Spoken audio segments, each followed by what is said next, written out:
Welcome back to Monitors Unboxed. Today we've got a bit of an interesting news video for you guys. I don't think I've done news on the Monitors Unboxed channel just yet, but yeah, we're going to be talking about monitor news and specifically the monitors that have been announced at CES 2023, which is currently underway over in the United States. I'm not sure, I think it's currently maybe the first day of the show at the moment. There's obviously a lot of news that comes out before the show, but anyway, we're in the middle of CES 2023, and that means it's a big time for many monitor companies, many monitor manufacturers to show off some of their new products that will be coming out at least at some point in 2023. Not everything will be coming immediately. Some of it is more of a future look at things maybe for the second half of the year. But yeah, lots of monitor news. So this one, a bit of an unscripted video. Normally my videos are scripted here on the Monitors Unboxed channel, but I thought, yeah, let's take a look at some of the interesting products that have been announced, the new panels, what monitors using those panels, and yeah, just go through and give my thoughts. The first set of monitors I think are particularly interesting, and I'm sure will be interesting to many of you as well, are the 27-inch 1440p 240Hz OLED options. So these are all using LG WOLED panels. We've already had one of these announced last year. That was the 27GR95QE from LG. That monitor is expected to be available very soon, if not available now. I believe it's already up for pre-order for around $1,000 US. So yeah, LG using their own panel in their monitor first makes a bit of sense there. But we've seen at CES 2 additional monitors announced, at least fully announced, that are using this very same panel as well. So we have from ASUS the ROG Swift OLED PG27AQ-DM, and we also have the Acer Predator X27U.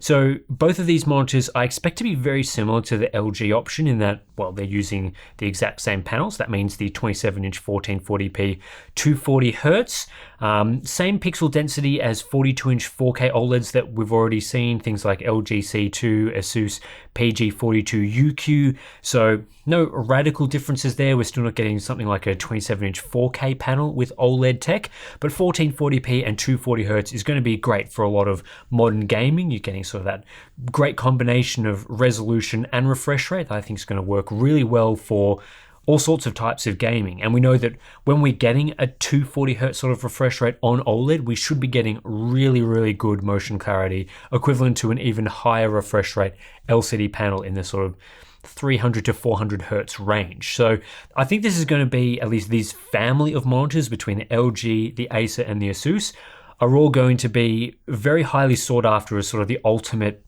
maybe multiplayer gaming monitors. I'm not quite sure how it's going to play out up against some of those, 360 Hertz monitors. We're going to talk about 500 Hertz in a moment as well.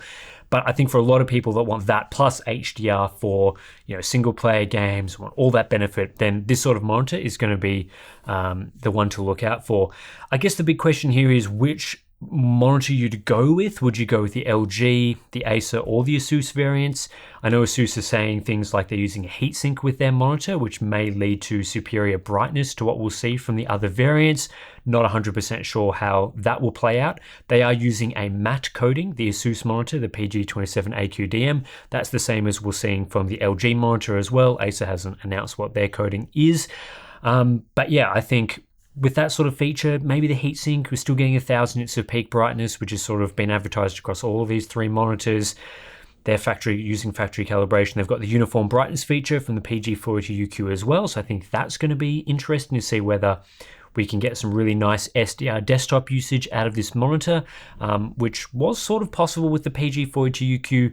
But then, of course, there's all the downsides and concerns with things like burn-in and obviously the WRGB subpixel layout that we see with these LG panels. So especially at 1440p on this sort of panel size, will we see text clarity issues? Again, I haven't really tested these sorts of panels yet, but we've got the ASUS version, the Acer version. They're saying that monitor is coming out in sort of late Q1, Q2, ASUS Q1 of this year. Acer's pricing their monitor at $1,100. So that's an interesting sort of price point for that particular product. Is it going to be a better buy than the $1,000 LG option? Not 100% sure on that. They're not really talking about any additional features over the LG monitor, so that is maybe going to be a bit of a tough sell. But yeah, it all sort of really rests on the brightness levels, the performance, HDR calibration of these products. But yeah, I think these are going to be sort of the big sellers of this year, and it's good to see that we're getting multiple variants of this, so you will have some option to choose, and hopefully a bit of a pricing battle will occur between those different variants. We're also seeing more announcements using the 45-inch 3440 by 1440 OLED. Again, this is an LG OLED panel, 800R curvature on this one, so very curved. We already saw a couple of products announced already that are using this, the LG 45 GR95QE. That was announced with a Q1 release date priced at $1,700. That's sort of been announced at least last year. We also saw the Corsair Xenon Flex. Similar sort of panel to this, they're using a flexible version of that where you can sort of adjust the level of curvature to your liking. Not really any further details on that. Hopefully we'll be getting something like that to review soon. But we did see at CES the addition of a third monitor using this same panel, the Acer Predator X45. That is priced also at $1,700, so priced to match the LG monitor. They're estimating a late Q1/Q2 release for that particular product. This monitor I'm not as sold on as I am with the 27-inch variant as far as how sold I can be on a monitor without testing it, I guess. My main concern here really is the pixel density of this particular product. While the 27-inch 1440p version is very similar to 42-inch 4K OLED TVs, when we're getting 3440 by 1440 at 45 inches, that's obviously a lot larger than the typical ultrawide that we see using this resolution, which comes in at around 34 inches. So worse pixel density than something like Alienware AW3423DW. It's more in line with a 55-inch 4K OLED TV, which, you know, it's okay, I guess. It's not amazing though, and certainly won't have as good pixel density as we're seeing from some of these other products, which, again, you know, may be somewhat of a concern. Should be an immersive monitor though. Again, pricing is very high, $1,700. Is it going to be a better buy than QD OLED Ultrawides, which we're seeing as low as $1,100 now? I guess that's another question that we have to weigh up. And of course, things like brightness, those sorts of things, still up in the air for something like the Predator X45. But it is nice to see more OLED options and more formats as well. This being 45-inch ultrawide, it's giving people kind of another option. We've also seen at CES the announcement of two 24-inch 500Hz 1080p monitors for esports competitive gaming. One of them was already announced last year, the Asus monitor. They announced that as the ROG Swift 500Hz. It's got a full name now, the Asus ROG Swift Pro PG248QP. So this is an AU Optronics TN panel, and it uses, I guess, Asus ETN marketing. That doesn't really mean too much. It's a TN panel with superior response times to what we've seen from existing TN panels, which of course is required to hit the 540Hz refresh rate. So we're talking about here an upgrade on 360Hz, which used to be the previous maximum that we'd seen from TN monitors. The interesting things here is that it's a G-Sync monitor, reflex latency analyzer. It's got a stand with these sort of weird retractable leg prongs, so you can optimize the layout on your desk. I think that's a pretty neat feature, but of course the big selling point here being 1080p 540Hz, so that's a bit of an upgrade from the 500Hz that was announced previously, but obviously this is going to be a major esports product. So we'll be looking out for things like, does this have backlight strobing? How good is the backlight strobing? Is it going to get to the level of, say, BenQ Zowie monitors, which have very good backlight strobing? What's the motion clarity going to be like at 540Hz for esports? But it's not going to be a product for everyone. 1080p monitors these days, not really what high-end buyers are looking for. This is obviously going to be a very expensive monitor, although there's no pricing that's been announced yet. So, you know, you're looking at people playing things like CSGO, Overwatch, Fortnite, those sorts of games competitively, who want the best sort of competitive advantage in their gaming session. They're going to be using monitors like the PG248QP. This will be released in Q2. So yeah, I'm pretty interested to see sort of at least a preview of the next generation of refresh rate technology. I would expect that eventually we'll see things like 500Hz hit 1440p, which is going to be much more usable for most people. And the closer that we get to 1000Hz and above 1000Hz technologies, we are going to see superior motion clarity and just better usability across a variety of different use cases. We're not going to be relying as much on adaptive sync technologies. We're not going to be relying as much on backlight strobing, because a lot of this stuff is just going to be run so fast that we won't see a ton of motion blur. So yeah, TN panel, it's an interesting one. The other monitor that was announced, similar sort of technology, is the Dell Alienware AW2524H.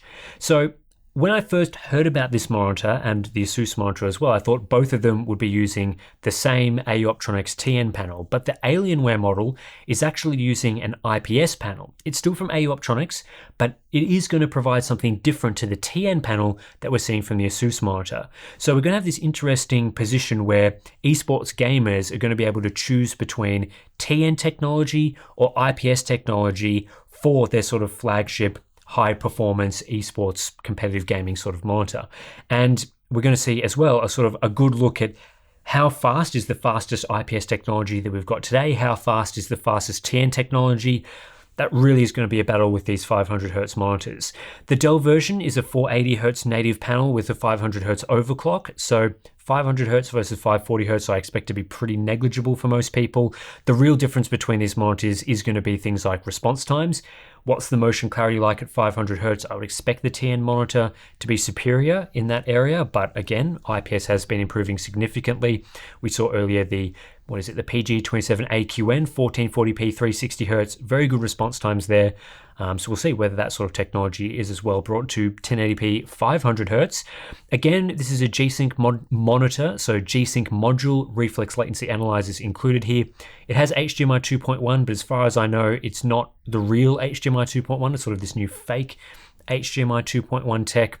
The HDMI forum upgraded their, well, I shouldn't say upgraded, they downgraded their spec, updated the spec so that HDMI 2.1 actually doesn't need to integrate any of the new HDMI 2.1 features, such as the higher bandwidth and other features. So I believe TFT Central uncovered that this is probably not a real HDMI 2.1 monitor, but of course 1080p 500Hz should be accessible across things like DisplayPort as well. This monitor should be coming out in Q1. No pricing has been announced. Again, sort of interesting to see how that will go up against the Asus monitor. This Dell monitor is supposedly coming first. So yeah, we're sort of going to be getting into that 500Hz revolution in 2023, which is exciting, at least for those people playing competitive games.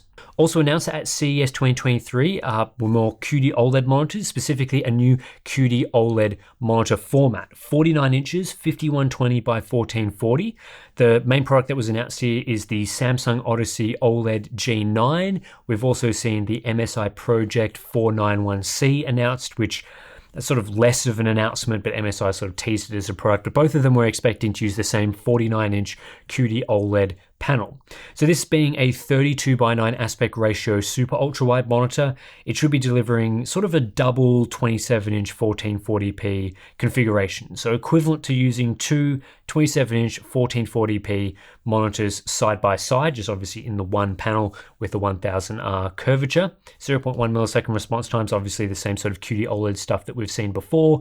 So I'm expecting this to be pretty much what we've seen from monitors like the AW3423DW, the Samsung OLED G8 as well, which I haven't tested, but just extended to 49 inches. So instead of being, the standard 21:9 aspect ratio at 34 inches, just more ultra wideness to go with the sort of QD OLED. So unfortunately, we aren't seeing new pixel densities or new formats with QD OLED. We haven't seen sort of a 27-inch or 32-inch 1440p version of this. We haven't seen 4K versions of this in a sort of monitor size, at least 32-inch, sort of 27-inch, those sorts of formats. So hopefully that will come at some point, but for now it seems like a lot of the QD OLED focus is going to be on these ultra-wide formats. The OLED G9 specifically is going to include things like smart TV features. We saw something similar to that included on the OLED G8. Again, hopefully we'll be testing that soon. No pricing or availability for either of these monitors, so I think we're probably expecting them in the second half of this year. But yeah, it will be interesting to see how that sort of super ultra wide format goes with QD OLED and whether this is a better buy than we've seen from, say, the OLED, not the OLED G9, the Neo G9 that we saw previously. That was a mini LED version, had a few issues. Hopefully the QD OLED version is more suited to the sort of high-end HDR gaming that you'd like to see from these sorts of products. Speaking of the Neo G9, Samsung announced a new version of the Neo G9, the Odyssey Neo G95NC. It's sort of been talked about as an Odyssey Neo G9. So this is a really interesting monitor format. It's a 57-inch 7680 by 2160 monitor. So that's really big. First of all, it's really big. It's like dual 32-inch 4K monitors. So the previous Neo G9 was that 49-inch format that we were talking about previously, 5120 by 1440. That was like dual 27-inch 1440p monitors. This is getting a big upgrade, dual 32-inch 4K monitors side by side with the 1000R curvature, and it still retains a very high refresh rate of 240 Hertz. So to get that sort of bandwidth to run 7680 by 2160 at 240 Hertz, Samsung are integrating DisplayPort 2.1 with the UHBR 13.5 standard. That's not full bandwidth DisplayPort 2.1, but it's the sort of upgrade from UHBR 10 that we'd already seen with DisplayPort 1.4. The only graphics cards that support that sort of DisplayPort bandwidth at the moment are AMD's new RX 7000 series using RDNA 3. We don't expect this to work over DisplayPort 1.4, at least at 7680 by 2160 at 240 Hertz, but it's possible that it will work over HDMI 2.1. Not 100% sure on that. The bandwidth of HDMI 2.1 is lower than DisplayPort 2.1 UHBR 13.5, but possibly it will squeeze into that, or may squeeze into that, with less of a hit to the refresh rate. Again, we're not getting the full specifications of a product like this because it's probably more likely to come out in the second half of this year. Again, no pricing, no release date for something like this, but it is a very interesting product. We're expecting it to use a Mini LED backlight, or at least it's been announced to use a Mini LED backlight, but we haven't got dimming zone specifications. So previously with the Odyssey Neo G9, we were seeing 2000 zones, so I would expect at least that sort of zone count from the larger variant. In fact, you'd probably need to go even more than 2000 zones to get similar dimming capabilities. Obviously it's going to be a very large, very immersive monitor. 1000 nits of brightness or more is being quoted here with the HDR 1000 specs. And yeah, I'd expect this to be a very expensive flagship monitor for people with a lot of space that want to use this for gaming, productivity, all those sorts of things. Of course, being LCD versus OLED, there's going to be some implications there for productivity, whether you go with this or the OLED G9. Again, we're going to have a lot of high-end ultra-wide options for gamers throughout this year that all do HDR to an acceptable standard. So yeah, I'm keen to see this one. I'm also interested to see, is this using VA technology? Is this going to solve some of the issues that Samsung monitors have had with things like flickering and banding? The Neo G9 launched with pretty poor HDR performance that need to be resolved through firmware updates. I'm hoping that Samsung has kind of learnt the lesson there with the previous Neo G9, and we're not getting the same issues with the 57-inch version that we'll be getting this year. So fingers crossed for that one. I'm not going to be holding my breath or anything, but yeah, hopefully there's been some improvements there. Well, I think most of the monitors that I've been talking about so far have captured most of my interest from the announcements at CES 2023. There have been a few other things that are probably worth talking about. One of them is the Asus ROG Swift PG32 UQ-XR. So this is a new 32-inch 4K monitor, which provides a Mini LED backlight. It's just a 576 zone Mini LED, so similar to the Cooler Master monitors that we looked at earlier. Well, I shouldn't say earlier this year, it's now 2023. I looked at them at the end of 2022. Those were 27-inch monitors. This is obviously a bit larger at 32 inches. HDR 1000 is being quoted here, 1000 nits of brightness. They're talking about DisplayPort 2.1, although that's not really required for a 4K 160Hz monitor. Just interested to see how this one goes, and especially where it's priced at, where we don't have pricing or availability information at the moment, but we're seeing that sort of 576 zones. I would expect this to be priced around $1,000 if it was to compete. The Odyssey Neo G7 is offering 32 inches with over 1,000 zones at that sort of $1,100 to $1,300 price points, often down as low as $1,000. So this really couldn't be priced more than $1,000 if it wanted to really compete with that Samsung offering. So hopefully we see this sort of 32-inch 4K Mini LED option available as sort of a, it's hard to use the word budget when we're talking about $1,000 products, but sort of a cheaper option for people. However, ROG Swift, that branding is typically reserved for high-end products. I'm not expecting it to be sort of a budget competitor, but yeah, that's just my thoughts on sort of where the pricing would have to be for that one. LG announced new OLED TVs as well, obviously the full suite of C3 products going all the way up to the large sizes, but there is going to be a new 42-inch model. Unfortunately though, it doesn't seem like there's been any significant improvements for the 42-inch LG C3 compared to the previous version. It's still a 120Hz panel, it's still using similar specs to the C2. There are brightness improvements for the C3, but they're apparently limited to the 55-inch models and above only, so people buying the 42-inch version are probably not going to see too many significant improvements there. They are talking about some software improvements, things for the processing and smart TV functionality. But yeah, I really would like to have seen the C3 increase the refresh rate beyond 120Hz, whether we're talking 138Hz like we saw from the PG42 UQ, or even 144, 160Hz, all that sort of thing would have been a nice bonus for people buying the 42-inch C3 for PC gaming. And I'm sure LG are aware that people do buy this particular TV variant for PC gaming. So enhancing some of those PC features would have been nice to see. Unfortunately, it doesn't seem like there's been any significant movement there, and it's probably going to be just a straight refresh of the C2. So not sure whether I'll review it. We'll see what other people have to say about how close it is to the C2. But yeah, maybe a bit disappointing from the LG C3 this year. The final product I want to talk about, a bit of a different one for monitors Unboxed. This is a productivity monitor. It's the Dell UltraSharp U3224KB. Interesting because this is a 6K monitor at a 32-inch size that uses IPS black technology, so it provides a 2000:1 contrast ratio, but still uses the same IPS technology that we know and love. I think this will be interesting for productivity and creator use because 6K does have benefits at this size. For example, if you're editing 4K videos in Premiere or DaVinci Resolve or one of those on a single monitor, then 6K allows you to have both the interface and the native 4K video played at the same time. So you can have a nice window size there that shows you the presentation at native 4K while still having some UI room around the edges. Bit of an upgrade on 5K that we'd seen previously at these sorts of sizes. It does use HDMI 2.1 and DisplayPort 2.1, so obviously a lot of bandwidth is required for this sort of resolution, but it is only a 60Hz monitor. It only has display HDR 600, so we're only expecting edge-lit local dimming, 99% DCI-P3 coverage, 10-bit. It does have this integrated webcam at the top, which, yeah, doesn't make the monitor look great in my opinion, but you know, it's a productivity-focused monitor. Yeah, it's going to be an interesting one. I'm not sure whether I'll test something like this, but you know, part of me goes, yeah, 6K resolution at this sort of size would be ideal for some productivity use cases, but these days 60Hz is a very slow, low refresh rate. Even for productivity use, I think there are significant benefits to being able to run at higher refresh rates.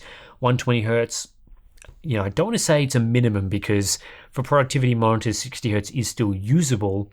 It's just that I would sort of class 120Hz as being sort of a good refresh rate to use for productivity. It's not crazy, you know, you're not really going to be using it for gaming at a 6K resolution, but 120Hz would have at least improved the experience quite a bit. So yeah, I'm not sure whether we'll see sort of an upgrade of productivity monitors to high refresh rates than 60Hz over time. I'd like to think that we will see that at some point, but for now, a lot of the development for these sorts of 6K panels, IPS black panels, have been on the productivity-focused 60Hz market. So yeah, I'm kind of torn on this monitor. It sounds cool from some perspectives. Refresh rate's a bit low. Yeah, we'll see where that one plays out. I think this one should be coming in Q2. No pricing has been announced on that one. So those are the monitors that kind of caught my eye at CES in 2023 so far. Maybe we'll see some more announcements after this video goes live. There's a few more days of CES to go, so yeah, we'll see whether there's anything else announced. But I think these are the majority of the monitors that we will be seeing, which, again, a lot of stuff is being talked about that uses very similar panel technology, whether that's the 27-inch 1440p OLED. We're seeing 500Hz 1080p panels coming, new ultra-wide formats using OLED. Lots of interesting stuff that I think will sort of play out throughout the rest of the year. I think the big things that maybe I would have liked to see more talked about at CES, whether they're coming or not is another question, but there's still a lack of a wide variety of sort of the 27 and 32-inch monitors for gaming that also provide HDR technology. We do have more options today than we have previously, but we're still missing sort of, 27-inch high zone count backlight? Can we get a more 32-inch flat monitors that have high zone count backlights that use LCD? Obviously OLED, we're getting 27-inch 1440p models, where's 32-inch, where's 4K, that sort of thing. Hopefully we see some of those products launched throughout the year. Not sure about the 4K OLED options, but maybe some more mini LED options. I guess that's kind of on my wish list for the rest of the year. But yeah, that's pretty much it for this one. If you do enjoy news videos, please let me know in the comments below about sort of news coverage here on the Monitors Unboxed channel. Please subscribe as well. That always helps us out. And we do have links to Patreon and Floatplane in the description below. So thanks for watching. I'll catch you in the next one.